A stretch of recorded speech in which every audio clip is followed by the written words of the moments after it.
You feeling the vibe? Yes, Nailah. Marksman is gonna keep the vibe going. Hey. PlanetX. It's the only way to start your weekend. VIBE105. Still locked on to the PlanetX Wake Up Show. When big artists come to the VIBE105 studios, you extend the ting.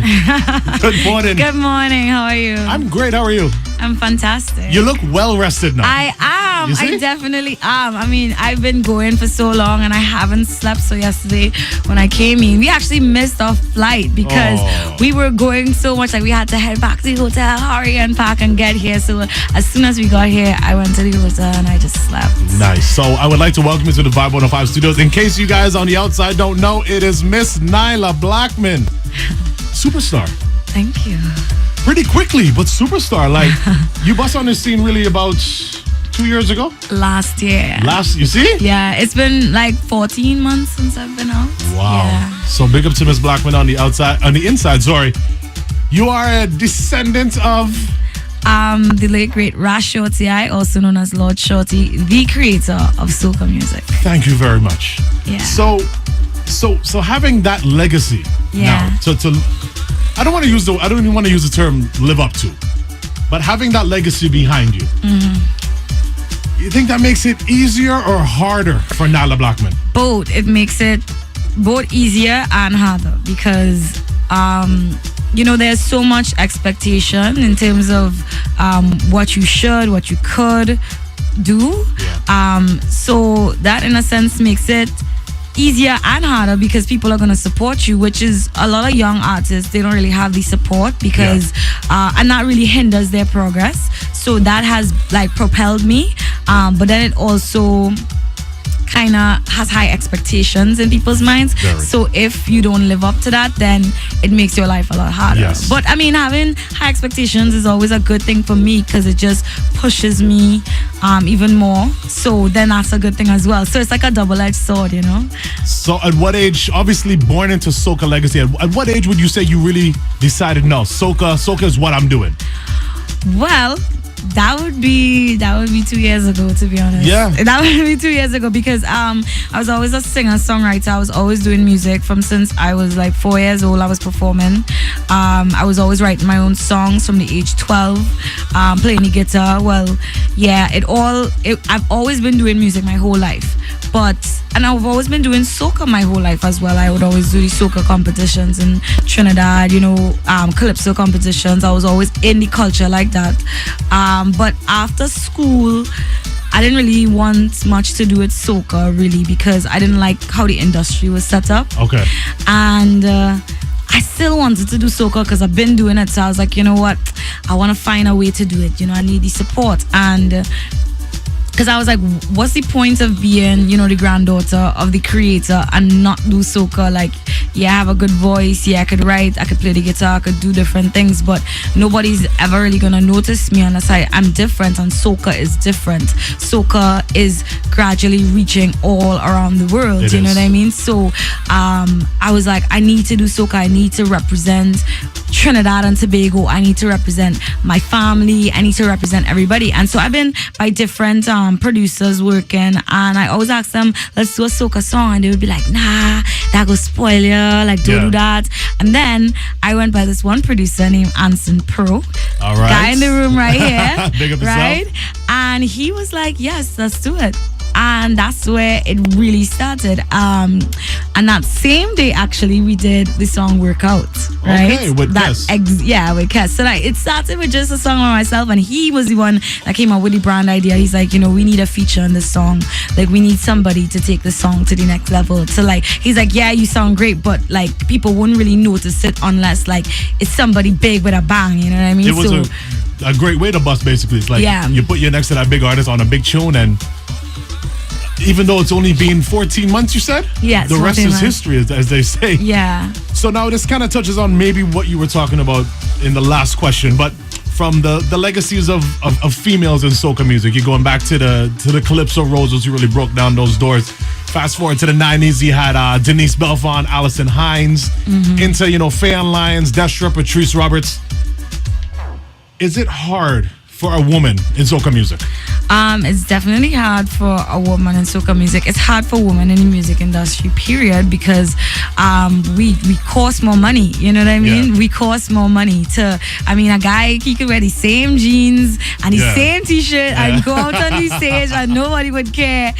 Girls, you can't do that. So it is more expensive to push an artist. It's more a female artist. It is harder to gain respect as a female in a male-dominated industry, and just overall as a female, because soca especially is a type of music that is very let's say it has a lot of sexual connotations. Yes. So women feel like they need to sell themselves in this sexual way, and that way it kind of, I mean, I'm not gonna say it degrades them to a certain levels, but people kind of think that they can do what they want after a while, like, you know, different other fellow artists, promoters, DJs. You know, it's just a lot harder for women in soca and women in general in the music industry. I would say even the entertainment industry In the overall. entertainment industry overall, yes. It is, and I don't know why. Like soca is about ladies, and it's It nice. is. It's nice to see ladies like you now. You are the next generation of not just female soca artists, but soca artists. You have such a unique sound. Yeah. To one, your production. So big up to Anson on that. Boom, boom. On the vocal side, you have a completely different sounding voice, and it is refreshing to hear something new. In addition to the sound and tone of your voice, your flow is different. I don't even know flow is something that we use in soca, but like it's a hip hop term. But you understand what I'm saying? The way it comes out, it's different than any other soca artist, to be honest, ever. Yeah. Thank And you. it's very appreciated, like what you're doing for the music. Where would you say, not just soca, but just soca and everywhere else, where does some of the inspiration musically come from?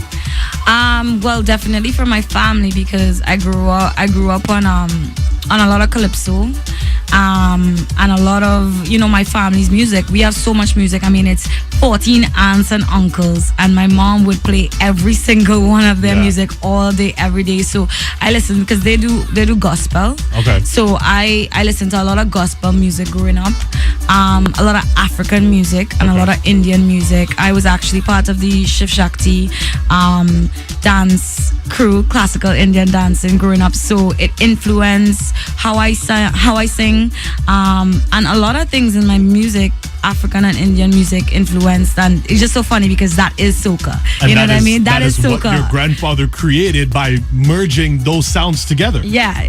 So And like, it was the exploration and experimentation with those sounds. definitely. So like music from Senegal was like really popular in my house growing up, and people like Salif Keita and Angelique Kojo. So that really influenced my style. But also apart from that, I love people like Frank Sinatra and Billie Holiday. I love my old school stuff just because my grandma would listen to that a lot as well. And then there's people like Amy Winehouse and Lana Del Rey, and even hip hop music that really influenced me. So yeah. That's pretty good. It's always good to be diverse. And I think a lot of children of the Caribbean are like that because we grew up with all kinds of music. People think you're from the Caribbean or your parents are from the Caribbean. In my case, I was born here. And you think that, oh, okay, well, all they listen to is soca and reggae, when it's like, that's not the case. We grew up on everything. We listen to a lot more like hip hop and alternative music than anything else. You know, people in Trinidad call it slows, you know. We listen to a lot of slows. So there's always been this term that's being thrown around, and it's being forced into the spotlight in soca music more so lately, and that term is seasonal soca. Yes. That seems to be something that you are not a part of because you're coming out with music all through the year. Yes, definitely. How do we get the rest of the world into this? Because it can't just be Carnival and then, okay, Trinidad's done, so now we'll wait on Barbados and we'll wait on St. Vincent. The soca just needs to keep flowing. It needs to keep flowing. Well, I think that, you know, because people made soca about carnival, that's the reason why that is that way. And I think that that's the exact same reason why it's limited and not spread throughout the world as fast. I mean, it's definitely getting there, but it hasn't gotten there as fast because people made it about carnival, and that's exactly why it's seasonal.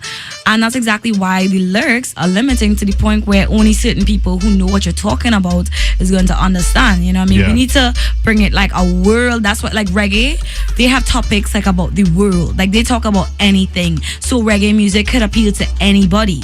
and it's exactly what we need to bring soca to, because it can't just be about a wine and a jam and a have fun. Because they might not understand. Because they may not even understand that. And even if it's a festival thing, even if it's about carnival, like, it doesn't have to be specifically about D Road, you know what I mean? Yeah. So the lyrical content is exactly what makes it seasonal. So we need to not limit soca and understand that soca is universal, soca is worldwide, because soca, like, I actually, because people hit me, oh yeah, your music is not soca, that is not soca.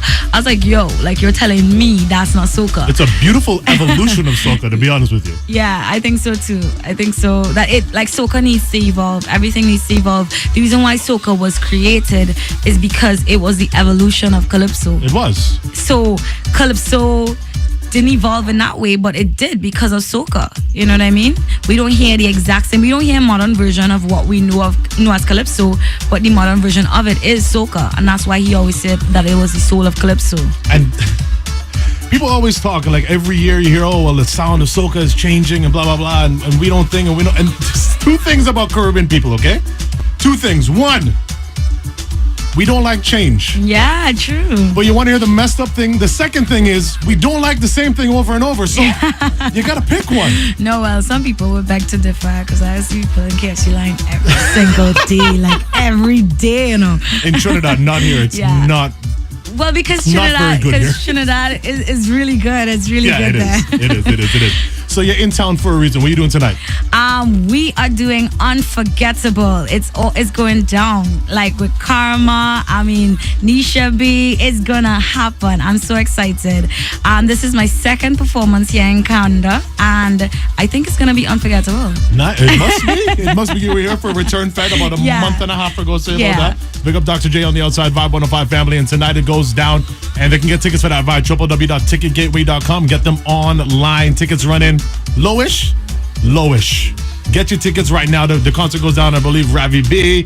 Of course, Miss Nailah Blackman is going to be on the inside. Thank you so much for coming through. Thank you for having me. It's nice to get you before you start selling out Madison Square Garden. You're like, I'm not going on Marksman's show. Like, I don't have time for that. Soon, man, soon. It's an honor, and I mean everything that I'm talking about in terms of your evolution and what you bring to the table and how you're shaping the new sound of soca music. Even this song, you're bringing in Shansia, one of the hottest dancehall female artists in the world right now. Like, it's just nice and will help soca music evolve. Yeah, definitely. And support it. So congratulations on all your successes. Thank you so much. Enjoy the show. I will. I'm looking forward to my night. Army in Canada. Anybody got to big up before you go? I definitely want to big up my whole team. Most important, my producer and manager, Anson Pro. He has definitely played like a huge part in the evolution. Well, the evolution of soca music. I mean, he's always doing it differently, and him and I together, that's what makes the music different, So besides that, my family and each and every one of my supporters that have me here today, I really thank you. Naomi Strong, I love you guys. How can they find you on social media? You can find me on Facebook, Instagram at Nailah Blackman, Nailah Blackman. Yeah. Nice. Miss Nailah Blackman, thank you so much for coming through the VIBE105 studios. I got to get up out of here as well because I slept for all of 60 minutes last night, but it was worth the wait. So big up yourself. Definitely. Enjoy your stay in Toronto. On behalf of the PlanetX crew, Caribbean Weekly, Amir B, Killer Key, Harley J, yours truly, Marshall, we got to get up out of here. But of course, not before we play one more Nailah Blackman. Ping pong pong pong pong. It's Nailah. I'm so proud.